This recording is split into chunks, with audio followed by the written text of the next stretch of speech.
네, 사랑하는 성도 여러분, 오늘도 주님의 은혜 가운데 평안하셨습니까?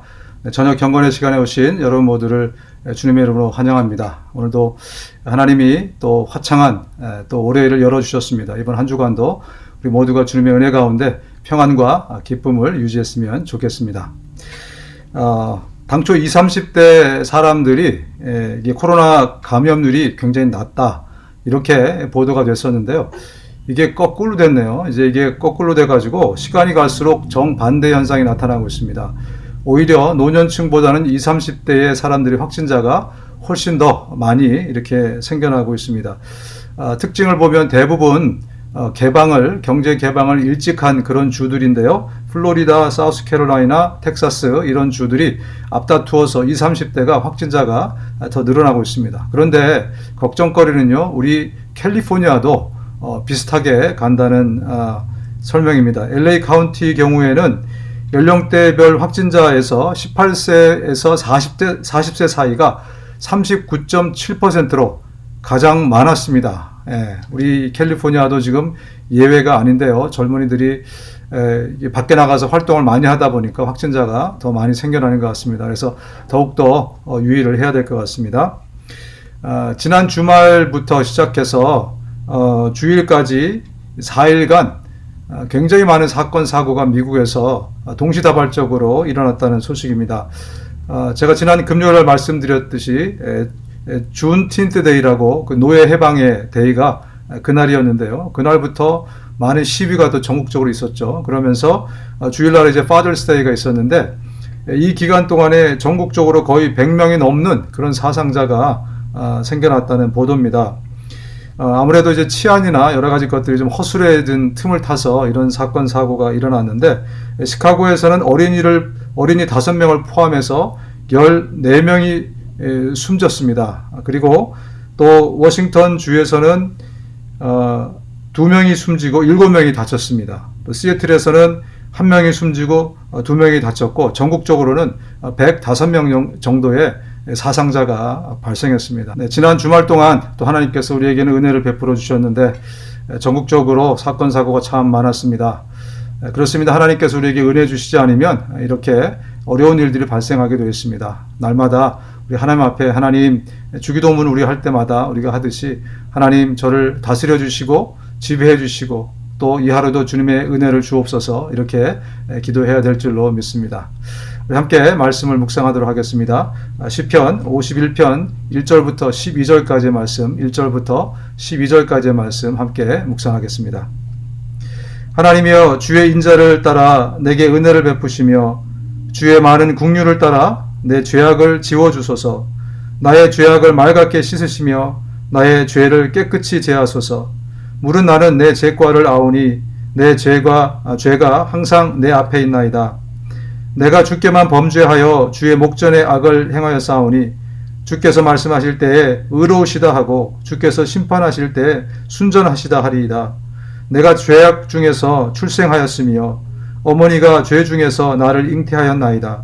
보소서, 주께서는 중심이 진실함을 원하시오니 내게 지혜를 은밀히 가르치시리이다. 우슬초로 나를 정결하게 하소서. 내가 정하리이다. 나의 죄를 씻어주소서. 내가 눈보다 희리이다. 내게 즐겁고 기쁜 소리를 들려주시사 주께서 꺾으신 뼈들로 즐거워하게 하소서. 주의 얼굴을 내 죄에서 돌이키시고 내 모든 죄악을 지워주소서. 하나님이여, 내 속에 정한 마음을 창조하시고 내 안에 정직한 영을 새롭게 하소서. 나를 주 앞에서 쫓아내지 마시며 주의 성령을 내게서 거두지 마옵소서. 아멘. 여러분 잘 아시다시피 이 시는 다윗이 밧세바를 범한 다음에 그 다음에 나단 선지자를 만나고 난 다음에 회개의 시로 쓴 시가 바로 이 시입니다. 오늘 제가 일부러 이 시편을 택한 게 아니라 순서에 따라가서 하다 보니까 오늘 죄와 회개에 대한 메시지를 함께 나누게 됐습니다. 일부러 그런 것이 아니니까 부담스럽더라도 이것을 잘 우리가 좀 들었으면 좋겠습니다. 그리고 혹시나 우리 가운데 죄를 짓고 있는 분이 계시다면 오늘 메시지를 통해서 확실하게 깨닫고 회개할 수 있는 그런 시간이 좀 되었으면 좋겠습니다. 여러분, 하나님께서는 죄를 가장 싫어하십니다. 어떤 죄이든지 하나님은 정말 죄를 싫어하십니다. 제가 성경을 이렇게 보니까 가장 싫어하시는 죄가 인간이 하나님이 되려는 죄가 아닌가 생각이 돼요. 내가 감히 하나님의 지배를 받고 통치를 받아야 되는 사람이 하나님처럼 되어서 세상을 다스리거나 아니면 하나님처럼 행세하거나 그 죄를 가장 싫어하는 것 같습니다. 그래서 천사가 마귀가 사탄이 된 거 아니겠습니까? 바로 그것 때문에 아담과 하와가 에덴에서 쫓겨나고 영원한 죄를 짓게 된 것이 아니겠습니까? 그래서 정말 우리 가운데 혹시 그런 마음들이 있다면 이 시간 정말 내려놓고 어떠한 죄든지 하나님 앞에 회개할 필요가 있습니다. 하나님은 죄 때문에 이 독생자 예수님을 십자가에 못 박아 죽이셨습니다. 죄 때문에. 죄가 그냥 넘어갈 수 있는 것이라면 그냥 넘겨주셨겠지만 그렇지 않기 때문에 자신의 독생자 예수 그리스도를 죽일 만큼 죄를 심각하게 다루신 것입니다. 그 얘기는 우리 안에 어떠한 죄가 있더라도 하나님은 그것을 굉장히 심각하고 민감하게 보신다는 것입니다.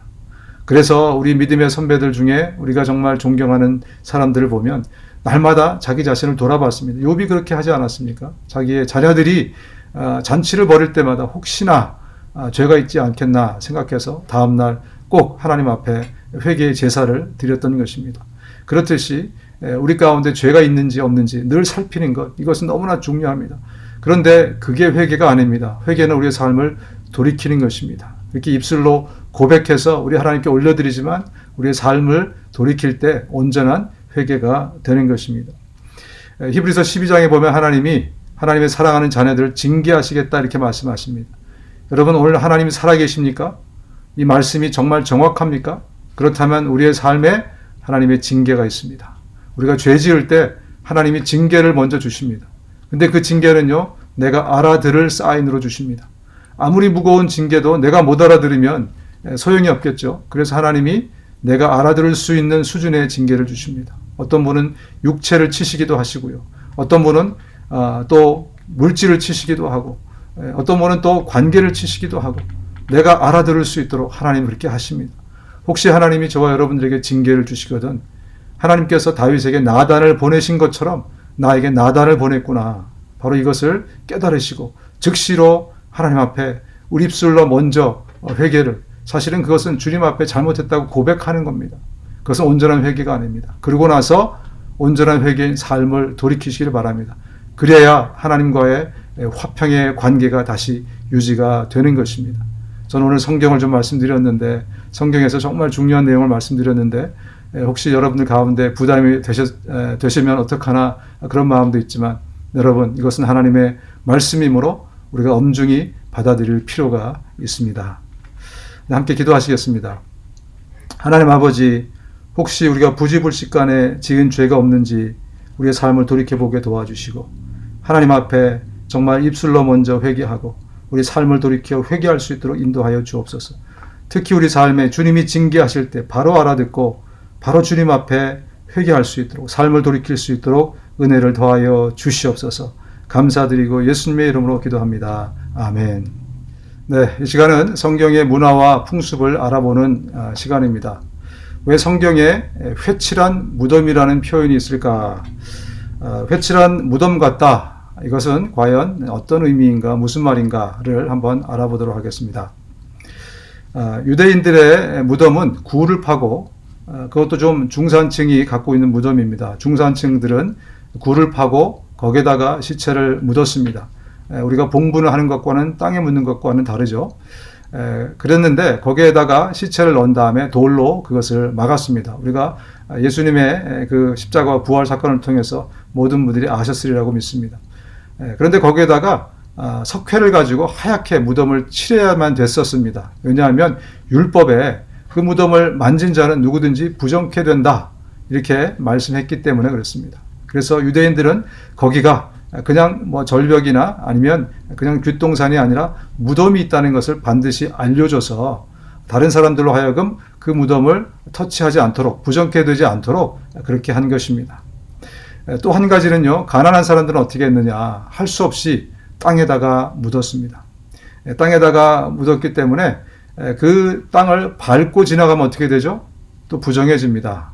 우리 민수기 19장 18절 19절에 보면 그렇게 만약에 부정해지면 7일 동안 자가격리를 해야 됩니다. 그리고 우슬초로 며칠에 한 번씩 또 그것을 씻어내야 할 정도로 굉장히 엄격하게 그 무덤을 만지고 부정케 된 사람에 대해서 말씀하고 있습니다. 그래서 굉장히 예민하게 거기다가 석회를 칠하게 된 거죠. 그런데 또 세월이 지나가면서 바람이 불고 비가 오면 또 그게 없어지지 않습니까? 그러면 또 즉시로 가서 거기다가 이렇게 칠을 해야 됩니다. 예수님이 그걸 보기에 겉은 멀쩡한데 회칠한 무덤같이 멀쩡한데 속은 시체가 있는 바로 그 장면이 연상되도록 바리새인들에게 말씀을 하신 것입니다. 네, 여러분들에게 오늘 또 특별히 기도 부탁을 좀 드리고 싶은 것은요. 우리 이앤 메리 집사님께서 내일 아침에 10시 30분에 수술대에 오르십니다. 그래서 특별히 오늘 기도 부탁을 해 오셨습니다. 10시 30분 되시면 그때 또 기도해 주시고 정말 최상의 컨디션으로 그 수술을 잘 하실 수 있도록 담낭 수술을 하시게 됐는데 잘 하실 수 있도록 기도 부탁드리고 여러분들에게 드린 나머지 기도 제목도 함께 기도해 주시기를 부탁드리겠습니다. 저는 내일 이 시간 다시 여러분 찾아뵙겠습니다. 감사합니다.